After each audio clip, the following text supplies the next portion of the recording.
Hello everyone, this is your Roshan भैया। बच्चों, यहाँ पे अभी आप ये जो कॉपी देख रहे हो, ये पिछले साल हुए 2023 बोर्ड परीक्षा में जिस बच्चे ने 80 आउट ऑफ 80 मार्क्स ऑब्टेन किया है, तो उस बच्चे की ये कॉपी है। या फिर हम यूँ कहें कि जिस बच्चे ने हिंदी में टॉप किया था, सबसे ज़्यादा मार्क्स लाया था ना, उसकी ये वाली कॉपी है। तो टॉपर्स अपने आंसर्स को किस प्रकार से प्रेजेंट करते हैं, अगर ये आपको पता चल जाएगा तो आप भी इसी तरह से प्रेजेंट करके अपने एग्जामिनेशंस में काफ़ी अच्छा स्कोर कर सकते हो। देखो, सबसे पहला जो क्वेश्चन स्टूडेंट्स के माइंड में ये आता है कि सर हम कौन से सेक्शन से क्वेश्चन बनाना शुरू करेंगे। कुछ बच्चे क्या करते हैं कि हिंदी पाठ्य पुस्तक के क्वेश्चन आंसर्स को बनाना शुरू कर देते हैं, जो कि वो एक गलत तरीका है। हिंदी पाठ्य पुस्तक के क्वेश्चन आंसर्स को पहले मत करना, स्टार्ट करना खंड अ से, जो कि आपका एक अपठित गद्यांश और पद्यांश के क्वेश्चन होंगे। क्यों?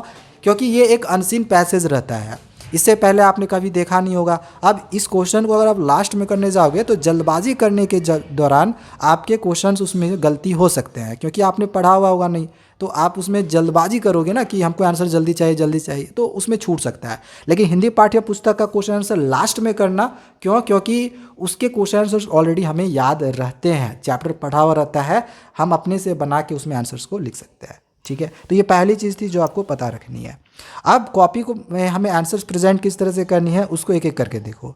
सबसे पहले तो जो भी खंड आप स्टार्ट करोगे, उस खंड को आप बड़े बड़े अक्षरों में साफ सुथरा इस प्रकार से लिख देना। एंड जो कॉपी आप लिखोगे ना, वो नीट एंड क्लीन होनी चाहिए, साफ सुथरी होनी चाहिए। आप यहाँ पे देख सकते हो कितनी सुंदर राइटिंग के साथ इस बच्चे ने यहाँ पे इसको प्रेजेंट किया हुआ है। अब अगर आपका राइटिंग ख़राब है तो भी कोई बात नहीं है, बट राइटिंग में भी मैटर करता है, लेकिन ख़राब भी है ना। लेकिन अगर आप इस तरह से प्रॉपर गैपिंग रखते हो क्वेश्चंस के आंसर्स के बीच में, तो उससे भी कॉपी जो होता है अट्रैक्टिव होता है, एंड उसमें भी आपको मार्क्स अच्छे मिलते हैं। एंड आंसर्स आपको किस प्रकार से प्रेजेंट करना है, तो आपको पूरा क्वेश्चन नहीं लिखना है, डायरेक्ट जो भी आंसर्स होगा एमसीक्यू वाला, डायरेक्ट जो एमसीक्यू के सही आंसर्स होंगे यहाँ पे लिख के उस आंसर्स को यहाँ पे लिख देना है। ठीक है, देन यहाँ पे ग्रामर वाले पोर्शन में भी तो सारा एमसीक्यू में ही रहेगा ना, तो देख लो यहाँ पे सारे जो सही आंसर्स होंगे बस उसको लिख दिया गया है। तो ये मैं आपको सबसे पहले जो एमसीक्यू के क्वेश्चंस है वो किस प्रकार से करने हैं वो आपको यहाँ पे मैंने दिखा दिया।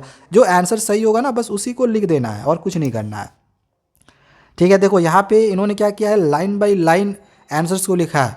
पहले इन्होंने गद्यांश पद्यांश के क्वेश्चन बनाए, फिर आप यहाँ पे देख रहे हो, इसके बाद फिर उन्होंने व्याकरण क्वेश्चन जो है वो टच किया हुआ है।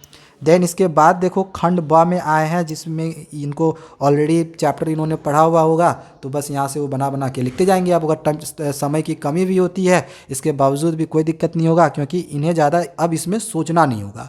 इस वजह से पहले खंड अ के सारे क्वेश्चन को निपटा लो, फिर आ जाओ खंड ब में। ठीक है, ये हमारी हिंदी पाठ्य पुस्तक से क्वेश्चन आंसर रहेंगे। अब आप यहाँ पे देख लो कि आंसर्स, कई बार ऐसा होता है कि बच्चे सोचते भी है कि हमें आंसर्स को कितने लाइन में लिखनी है, तो आप यहाँ पे देख लो कितने लाइन में इन्होंने आंसर्स को लिखा हुआ है। ये 3 मार्क्स का क्वेश्चन है, 3 मार्क्स के क्वेश्चंस को देख लो, यहाँ पे करीब इन्होंने 6 लाइन में लिखा हुआ है। तो अक्सर मैं अपनी वीडियोज़ में यही कहता हूँ कि जितने मार्क्स के क्वेश्चन रहेंगे उसके डबल लाइन्स आपको लिखने होते हैं। ठीक है, इस चीज़ को ध्यान में रखना। तो ये सब सारा आप देख रहे हो कि आंसर्स को किस प्रकार से इन्होंने प्रेजेंट किया हुआ है। एंड एक बहुत ही इंपॉर्टेंट चीज़ ये भी याद रखना, यहाँ पे एक चीज़ मैं आप लोगों को दिखाना चाहूँगा, इसमें नहीं है, आगे यहाँ पे देखो। यहाँ पे आपको एक चीज़ देखने को मिलेगा कि जैसे ये क्वेश्चन ख़त्म होता है तो इस बच्चे ने यहाँ पे इस तरह से अंडरलाइन किया हुआ है। अब इस लाइन का मतलब ये हो गया, जो कॉपी साइन करेंगे ना उनको साफ साफ ये पता चल जाएगा कि ये इधर वाला क्वेश्चन दूसरा है और इधर वाला क्वेश्चन दूसरा है। तो कभी भी क्वेश्चन नंबर अगर आप चेंज करते हो तो इस तरह से लाइनिंग आप कर सकते हो। ठीक है, ज़्यादा सटा के लिखने की कोशिश मत करना। अब आगे यहाँ पे देख लो, जो हमारी निबंध वाले क्वेश्चंस होंगे उसको किस प्रकार से करना है। सबसे पहले जिस टॉपिक पे निबंध होगा उसको इस तरह से आपको बड़े बड़े अक्षरों में लिख देना है।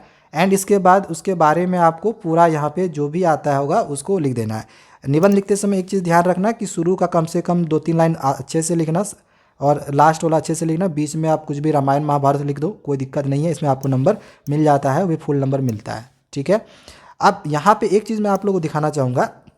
देखो यहाँ पे पेज खाली है, लेकिन यहाँ पे बच्चे ने क्या लिखा है, प्लीज़ टर्न ओवर, मतलब पीछे इन्होंने पलटने की बात कही है। तो कहीं अगर ऐसा आप भी करते हो कि आपका पेज इस तरह से ब्लैंक रहता है, अब ये ब्लैंक पेज इन्होंने क्यों छोड़ा, क्योंकि अब देखो इन्होंने यहाँ से निबंध लिखना शुरू किया है। अब अगर निबंध ये यहाँ से लिखते तो ये अच्छा नहीं दिखता, तो इस वजह से नेक्स्ट पेज में निबंध को लिखा हुआ है। तो आप भी ऐसे ही करना, अगर आपका पेज थोड़ा बहुत बचा हुआ होगा तो वहाँ पे निबंध ना लिख के नेक्स्ट पेज में लिखना। एंड इस तरह से प्लीज़ टर्न ओवर लिख देना। एंड इस तरह से आप ये तो कॉपी साइन करने वाली इस तरह से वो कट मार्क जो है वो लगा देते हैं, ठीक है। बाकी आपको पत्र का फॉर्मेट पता होगा, इसको भी एक अलग फ्रेश पेज में लिखना, एक ही पेज लिखना, ज़्यादा लिखने का ज़रूरत नहीं होगा। पत्र का फॉर्मेट भी जिसको नहीं आता होगा यहाँ से आप देख ही सक रहे हो।